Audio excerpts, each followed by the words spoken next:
करते हुए मैं अभिनंदन करता हूं इस पाली के देवतुल्य कार्यकर्ताओं का। आप जैसे कार्यकर्ताओं ने जो भागीरथी परिश्रम किया, पुरुषार्थ की पराकाष्ठा की, एक प्रचंड बहुमत के साथ में हमने पाली जीता, हमने राजस्थान की 25 सीटें जीती और देश में जो नेतृत्व ने आंकड़ा तय किया था कि अब की बार 272 के पार, हम 2014 में 272 के पार गए। देश की सरकार इस संकल्प के साथ में माननीय प्रधानमंत्री जी के, मोदी जी के नेतृत्व में काम करना प्रारंभ कर रही थी कि हम गांव, गरीब, किसान, पीड़ित, वंचित, शोषित, दलित, महिला, इन सब के उत्थान के लिए, इन सब के कल्याण के लिए काम करेंगे। और उसका प्रभाव हमने देखा कि देश की सरकार ने जो नया गवर्नेंस फॉर्मूला दिया, मोदी जी ने बिना किसी राजनीतिक भेदभाव के, बिना किसी वोटों की गिनती से, बिना किसी जाति, धर्म, मजहब, पंथ, संप्रदाय, पूजा पद्धति, इसके द्वारा भेदभाव किए हुए केवल और केवल एक गरीब को गणेश मान करके जो भारतीय जनता पार्टी की पद्धति, परंपरा और दर्शन है, उसके अनुरूप आचरण और व्यवहार करते हुए हम देश के गरीब के जीवन में सकारात्मक परिवर्तन लेकर के आएंगे, उसका प्रभाव हुआ। दूसरी तरफ देश की सीमाओं को सुरक्षित करना, भ्रष्टाचार के प्रति जीरो टॉलरेंस की नीति और उसमें भ्रष्टाचार को निर्मूल पूर्ण रूप से समाप्त करते हुए देश में ईमानदारी से 5 साल तक काम किया। जिस देश में रोजाना, नित्य, प्रतिदिन आतंकवादी घटनाएं होती थी, 2 बार साहस किया, एक बार उरी पर और दूसरी बार पुलवामा में। एक बार फौज भेज और दूसरी बार हवाई जहाज भेज और बजीर बुलाए, आज तक चक्कर आया, वापस जवाब नहीं सूझ रही। देश का मान बढ़ा, देश का सम्मान बढ़ा, देश की आर्थिक गतिविधियों में को प्रगति हुई, कड़े फैसले लिए, बड़े फैसले लिए। 2019 का चुनाव आया, एक बार फिर देश में गठबंधन बना। ये जो अभी घमंडिया गठबंधन बना, ये सारे तब भी इकट्ठे हुए, कई तरह के चीटाकशी करने की कोशिश की, मोदी जी के धवल चरित्र पर दाग लगाने की कोशिश की, चौकीदार चोर का नारा दिया, लेकिन देश की जनता ने भारतीय जनता पार्टी के काम पर विश्वास किया।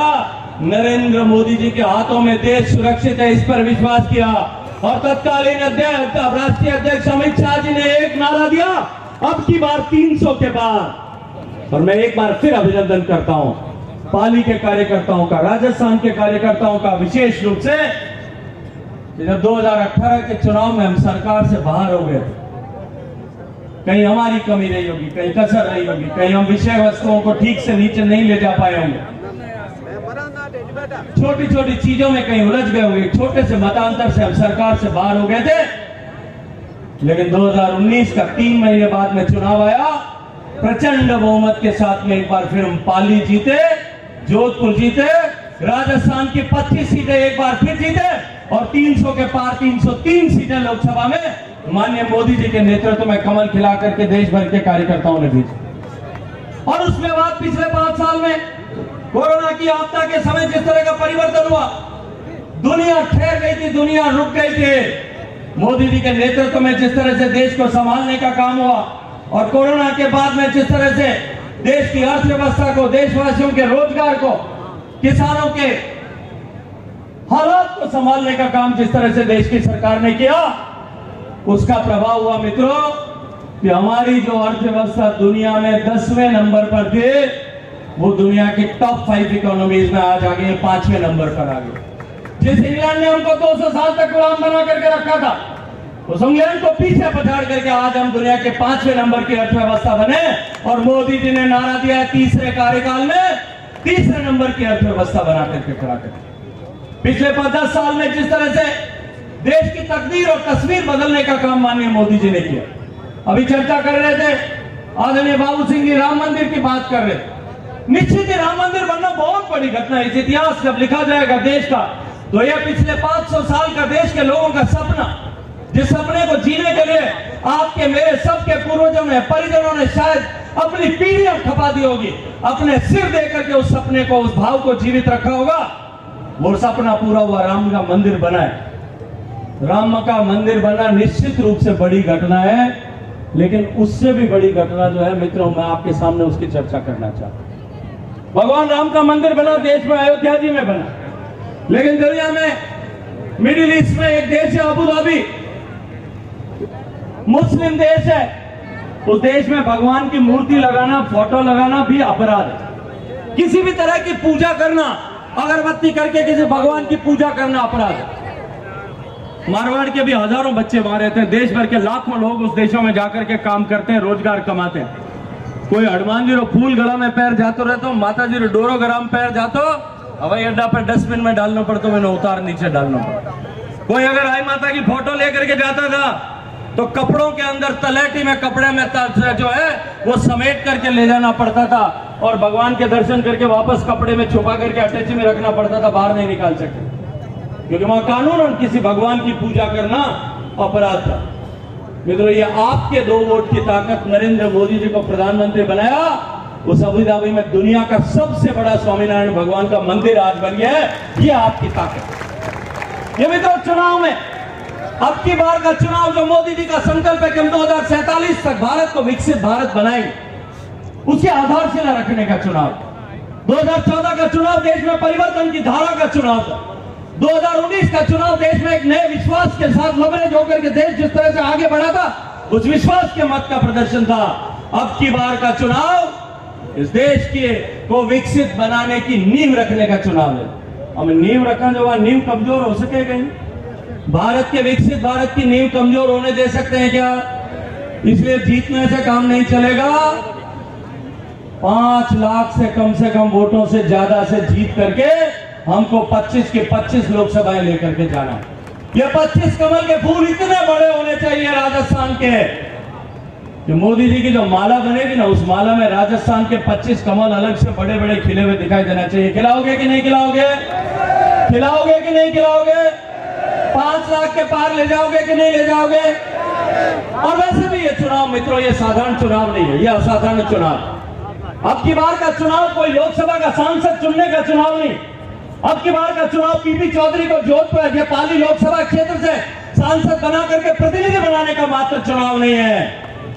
अब की बार का चुनाव 2 विचारधाराओं के बीच में चुनाव, 2 मानसिकताओं के बीच में चुनाव। एक तरफ भारतीय जनता पार्टी की मानसिकता है, नरेंद्र मोदी जी की मानसिकता है कि हम देश की विरासत का सम्मान करेंगे, और विरासत का सम्मान करने वाली पार्टी भगवान राम का मंदिर बनाती है, काशी का विश्वनाथ का कॉरिडोर बनाती है, तो अब महाकाल लोक बनाती है, जगन्नाथ धाम का जो है पर जो पुनरुद्धार करती है, नालंदा विश्वविद्यालय पर काम करती है, तक्षशिला पर काम करती है, संस्कृत पर काम करती है। भारत की संस्कृति के, सनातन संस्कृति के मान बिंदुओं का मान और सम्मान बढ़ाने का काम करती है। गाय, गंगा, गीता, गायत्री, इन सब की गौरी, इन सब की गरिमा बढ़ाने का काम करती है। और दूसरी तरफ वो मानसिकता है जिसके डीएनए में बांटना है। देश आजाद हुआ, देश को टुकड़ों में बांटा। आजादी के बाद में देश को जाति के आधार पर बांटा, मजहब के आधार पर बांटा, संप्रदाय के आधार पर बांटा, पूजा पद्धति के आधार पर बांटा, बोली और भाषा के आधार पर बांटा। और अब तो है कांग्रेस वाला गोत्र आधार पर भी बांटन लग गया। वो तो बिने वाले सर, वो ईर वाले, इन वास्ते में तो अभी में अलग अलग है। ये बांटने का पाप करने वाले लोग हैं, दूसरी तरफ बांटने की मानसिकता वाले लोग। एक तरफ हम अखंड भारत बनाने के लिए 370 की धारा को हटाने वाले लोग हैं, और दूसरी तरफ ये कांग्रेस पार्टी के नेतृत्व में काम करने वाले घमंडिया संगठन के एक जो है संगठन के लोग हैं, जो जवाहरलाल नेहरू विश्वविद्यालय में जब भारत तेरे टुकड़े होंगे इंशाअल्लाह इंशाअल्लाह नारा लगता है, तब उनके समर्थन में उनके पीछे जाकर के खड़े होते हैं। ये 2 मानसिकताओं का, 2 विचारधाराओं के बीच में चुनाव। एक विचारधारा सनातन का सम्मान पूरे विश्व भर में बढ़ाने के लिए काम करती है, और दूसरी तरफ इस घमंडिया अलायंस के लोग कल आए थे, यहां पूछने की जरूरत है उनसे कि वो जो खड़गे साहब ने कहा कि ये सनातन की, मोदी जीत गया तो सनातन की ताकत बढ़ जाएगी, सनातन को हटाना है तो मोदी को हराना पड़ेगा। ये कांग्रेस वालों को ये पूछना चाहिए कि नहीं पूछना चाहिए? उनको इसका हिसाब लेना चाहिए कि नहीं लेना चाहिए? इनके इस अलायंस में तमिलनाडु की पार्टी, तमिलनाडु के मुख्यमंत्री का बेटा, स्टालिन का बेटा, ये कहता है कि ये सनातन तो जो है ये कोरोना के जैसा है, ये सनातन कैंसर के जैसा है, ये सनातन डेंगू के जैसा है, इस सनातन को जल्दी समाप्त होना चाहिए। मित्रों, आप सनातन को समाप्त होने दोगे क्या? आप सनातन को समाप्त करने का सपना देखने वालों को बर्दाश्त कर सकते हो क्या? जो सनातन को मिटाने की बात करता है, उसका मुंह देखना भी पाप है। इसलिए मैं आप सबसे निवेदन करने आया हूं कि ये दो विचारधाराओं के बीच में जो चुनाव हो रहा है, एक देश की विचारधारा है और दूसरी देश को बांटने और तोड़ने वालों की विचारधारा है। एक देश का एकीकरण करने वालों की विचारधारा है, दूसरी देश के जीते हुए हिस्से को भी समझौतों में गंवाने वालों की विचारधारा है। मित्रों, मैं आपसे निवेदन करता हूं कि अब की बार 400 के पार ले जाने के लिए, अब की बार फिर एक बार मोदी जी की सरकार बनाने के लिए, अब की बार जो है 25 की 25 सीटें जिताने के लिए और अब की बार पाली को 5 लाख के पार ले जाने के लिए आप सब लोग पूरी ताकत से जुटे, परिश्रम की पराकाष्ठा करें, अपनी नींद को छोड़ करके, भूख को छोड़ करके केवल और केवल एक संकल्प, ये अब की बार सर्वत्र कमल खिलेगा, हर बूथ पर कमल खिलेगा, कोई भी बूथ कमल खिलने से बाकी नहीं रहेगा। इसके लिए हम सबको काम करने की आवश्यकता है।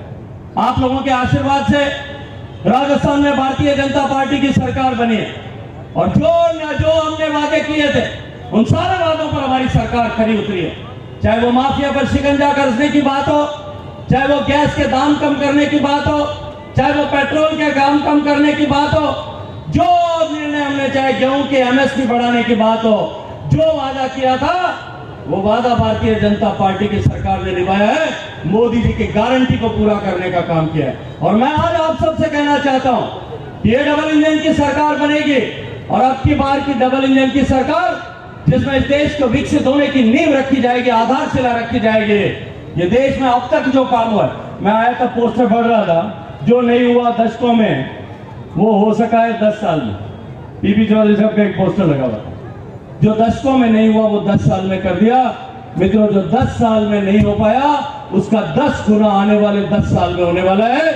ये देश बदलने वाला है, देश की तकदीर बदलने वाली है, देश की तस्वीर बदलने वाली है, हमारे बच्चों का भविष्य बदलने वाला है, हमारी माताओं बहनों के लिए का जीवन बदलने वाला है। इस जीवन बदलने वाले यज्ञ में, राष्ट्र निर्माण के यज्ञ में आप अपनी आहुति करें। इस अपेक्षा के साथ में मैं आप सबका आह्वान करूंगा कि जो अपने आप को भारतीय जनता पार्टी के चुनाव चिन्ह कमल का दूत बनाना चाहते हैं वो अपना हाथ खड़ा करें, दोनों हाथ खड़े करके संकल्प की मुट्ठी बंद करें और पूरी ताकत से बोले भारत माता की, भारत माता की जय, जय श्री राम, जय जय श्री राम, बोलो सियावर रामचंद्र भगवान की।